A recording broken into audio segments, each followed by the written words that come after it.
David Hoffman, co-founder of Bankless and one of the most well-known Ethereum evangelists, has sold all of his Ethereum. A person who spent years building his career, community, and identity around Ethereum now doesn't hold a single ETH bag. And he didn't do it quietly. He wrote an entire article about it called Why I Sold My ETH and explained why he thinks this thesis has run its course. In this video, I'll break down in plain language exactly what he's saying, what it means for Ethereum, and what you should take away from it as a holder or trader. But first, some context. Hoffman is the co-founder of Bankless. For years, he was one of the loudest voices for Ethereum, the ETH is money narrative, and the whole Bankless ideology. That's why this move is so extremely symbolic.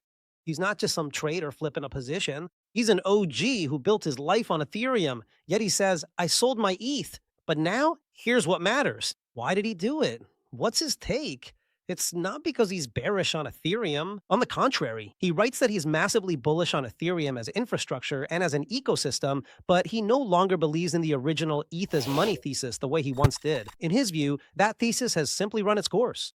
His point is this. Ethereum as a project has succeeded. According to him, it might be the most important open source project in history, but it's a giver, not a taker, a network that provides the world with secure block space, layer 2, DeFi tokenization, often almost at cost. But precisely because Ethereum is so generous, giving so much value to the ecosystem, he believes that ETH as an asset doesn't capture enough of that value to become global money in the ultimate version he dreamed of.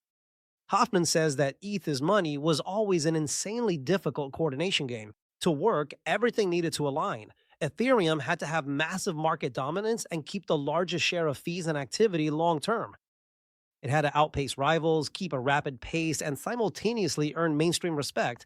Much of that happened. Ethereum has a huge ecosystem, DeFi, NFTs, L2s, tokenization, but it missed its ultimate goal, where ETH would become the world's primary store of value. He says that window slowly closed. He also noted the environment might not have allowed a strong, people-focused crypto to become a stable reality.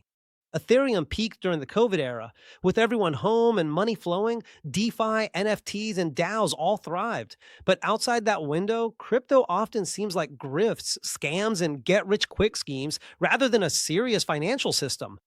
And ETH's money depended a lot on that hyped-up window. With the hype gone, that thesis no longer holds up, according to him.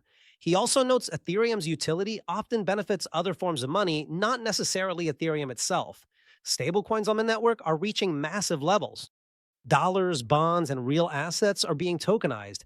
He says Ethereum helps maintain dollar dominance, its ideal dollar infrastructure, but monetary power flows to the dollar, not ETH. ETH only gets a cut. And now, his conclusion. In his view, Ethereum is the most successful nonprofit in the world. It passes value onto the ecosystem in L2 applications. He says the fat protocol thesis is shifting to a fat app thesis. More value is captured by apps and layer 2s rather than the base token.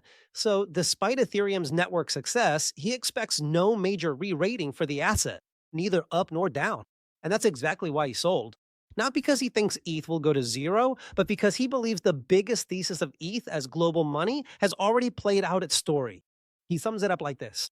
I sold ETH not because I'm bearish, but because the ETH is money thesis has ended, and I want to invest in other opportunities. So what's the takeaway? This isn't just ETH is dead, I'm out. It's a rational capital allocation decision from an ecosystem insider. Second, if you're holding Ethereum just for the ETH is money mantra, it's time to brutally re-examine that thesis. And third, never delegate your conviction to influencers. Hoffman selling doesn't mean you should automatically follow, but it signals the need to reevaluate your reasons in today's reality. For me, the ETH is money thesis was never real, but right now, I'm curious. Are OGs giving up before the next run, or is this proof the best ETH days are over? Let me know in the comments.